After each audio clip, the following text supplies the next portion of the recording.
আসসালামু আলাইকুম। স্বাগত জানাচ্ছি আন্তর্জাতিক সংবাদে। সংবাদের শুরুতেই থাকছে সংবাদ শিরোনাম। ফিলিস্তিন জিন্দাবাদ জানিয়ে দিব হাতে থাকা সর্বশেষ আপডেট আন্তর্জাতিক সংবাদ। প্রথমেই সংবাদ শিরোনাম। হুথির হামলায় সবচেয়ে অত্যাধুনিক 20টি ড্রোন হারিয়ে বিপাকে যুক্তরাষ্ট্র। এরপর জানিয়ে দিব হুমকি ও সম্ভাবনার দ্বন্দ্বে শেষ হলো দ্বিতীয় দফার যুক্তরাষ্ট্র ও ইরান বৈঠক।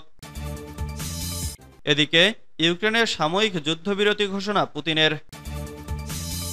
আরও জানিয়ে দিব ইরান মার্কিন সংলাপের মাঝে আঘাত হানার হুমকি ইসরায়েলের। সর্বশেষ জানিয়ে দিব যুক্তরাজ্য থেকে পালালেন ইসরায়েলি পররাষ্ট্রমন্ত্রী। এতক্ষণ শুনছিলেন সংবাদ শিরোনাম, এবারে বিস্তারিত। তবে অনুরোধ থাকবে ভিডিওটিতে একটি লাইক করবেন এবং কমেন্ট করে জানিয়ে দিবেন কোন জেলা থেকে আপনি আমাদের এই ভিডিওটি দেখছেন।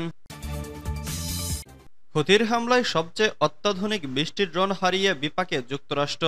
যুক্তরাষ্ট্রের সবচেয়ে অত্যাধুনিক ও ব্যয়বহুল ড্রোনের মধ্যে অন্যতম ইউএস MQ-9 রিপার সর্বশেষ শনিবার 19 এপ্রিল ইরান সমর্থিত সশস্ত্র গোষ্ঠী হুথির হামলায় এ ধরনের একটি ড্রোন ধ্বংস হয়েছে। গাজায় ইসরায়েলি নৃশংসতা শুরুর পর থেকে এ নিয়ে এমন 20টি ড্রোন ধ্বংস করেছে হুথি।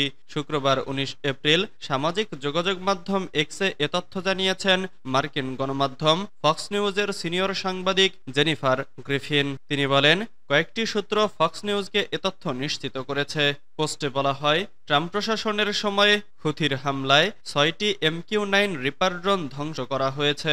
মার্কিন সামরিক বাহিনী টানা 35 দিন ধরে বোমা হামলা চালালেও হুথিরা এই ব্যয়বহুল মার্কিন সম্পদগুলোতে হামলা চালানোর পাশাপাশি ইসরায়েলে অবিরত ব্যালিস্টিক ক্ষেপণাস্ত্র নিক্ষেপ করে চলেছে।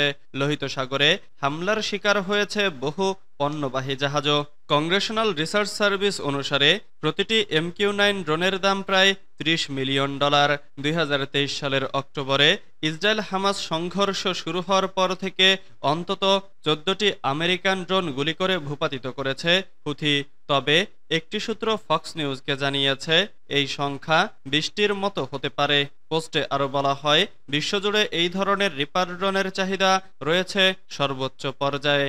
এমন চাহিদা সম্পন্ন অত্যাধুনিক ড্রোন ধ্বংসের ফলে যুক্তরাষ্ট্রের ক্ষতি হয়েছে $500 মিলিয়ন বেশি। এই ধরনের ড্রোন যুক্তরাষ্ট্রের সমরাস্ত্র ভাণ্ডারে খুব যে বেশি রয়েছে তাও নয়।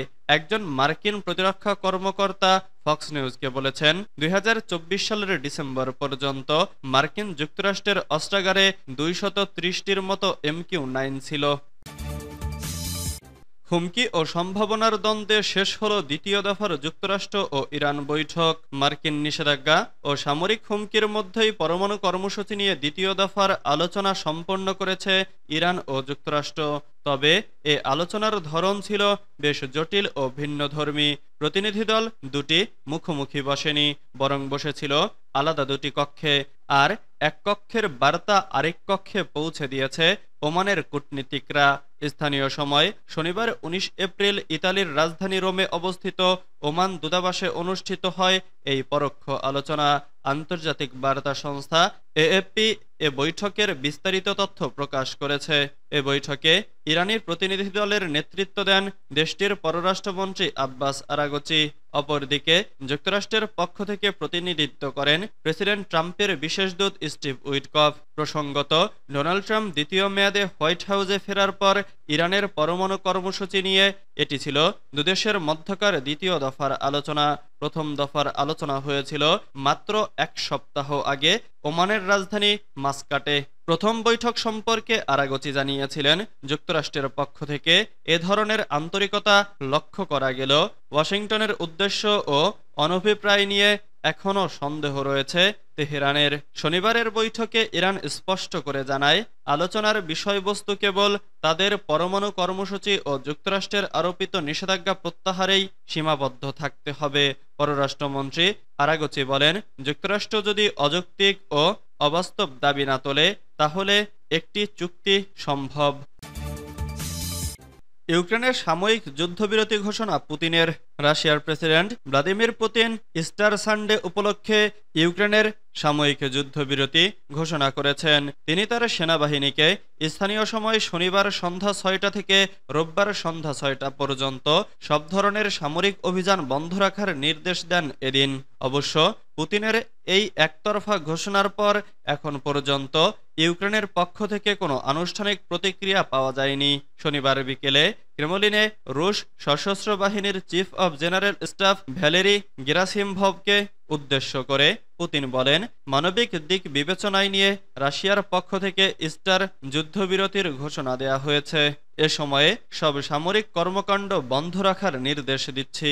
পাশাপাশি সতর্কতা হিসেবে পুতিন যোগ করেন, আমরা আশা করছি ইউক্রেনও আমাদের অনুসরণ করবে, তবে আমাদের বাহিনীকে সম্ভাব্য যুদ্ধবিরতি লঙ্ঘন বা শত্রুর উস্কানিমূলক আচরণের জবাব দেওয়ার জন্য প্রস্তুত থাকতে হবে।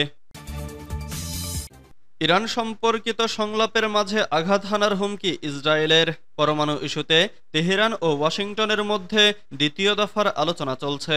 ঠিক এই সময়ে ইরানের পারমাণবিক স্থাপনায় হামলা চালাতে প্রস্তুতির ইঙ্গিত দিয়েছে ইসরায়েল। দেশটি মনে করছে, ইরানকে পরমাণু অস্ত্র অর্জন থেকে বিরত রাখতে হলে প্রয়োজনে সামরিক পদক্ষেপ নিতে হবে। শনিবার ১৯ এপ্রিল বার্তা সংস্থা রয়টার্স প্রকাশিত এক প্রতিবেদনে এমন তথ্য জানা যায়।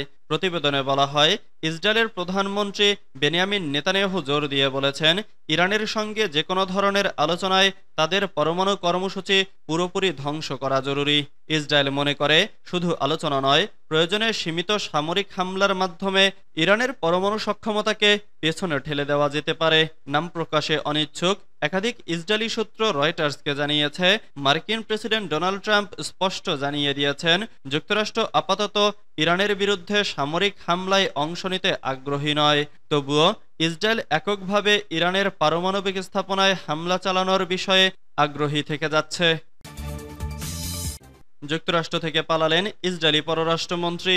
সফর সংক্ষিপ্ত করে দখলদার ইসরায়েলের পররাষ্ট্রমন্ত্রী গিদিয়ন সার যুক্তরাজ্য থেকে পালিয়েছেন বলে জানিয়েছে কাতার ভিত্তিক সংবাদ মাধ্যম আল জাজিরা। লন্ডন ভিত্তিক মানবাধিকার বিষয়ক সংস্থা গ্লোবাল লিগ্যাল অ্যাকশন নেটওয়ার্ক জানিয়েছে, তারা আনুষ্ঠানিকভাবে গ্রেফতারি পরোয়ানা জারির আবেদন জানানোর পরই এই দখলদার পালিয়ে দ্রুত ইসরায়েলে চলে যান। জিএলএনএন ছাড়াও হিন্দ রজব ফাউন্ডেশনও তার গ্রেফতারি পরোয়ানার জন্য আবেদন জানিয়েছিল। ইসরায়েলি মন্ত্রীর পালানোর ব্যাপারে মানবাধিকার বিষয়ক সংস্থা global legal action network micro blogging site এক্সে বৃহস্পতিবার এক পোস্ট দেয়।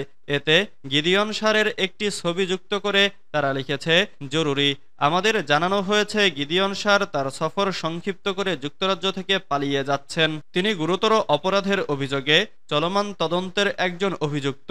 যদি তাকে দেখতে পান, লন্ডন মেট্রোপলিটন পুলিশকে অবহিত করুন, তবে অভিযুক্তের কাছে যাবেন না, কারণ তার সঙ্গে হয়তো সশস্ত্র নিরাপত্তারক্ষী রয়েছে।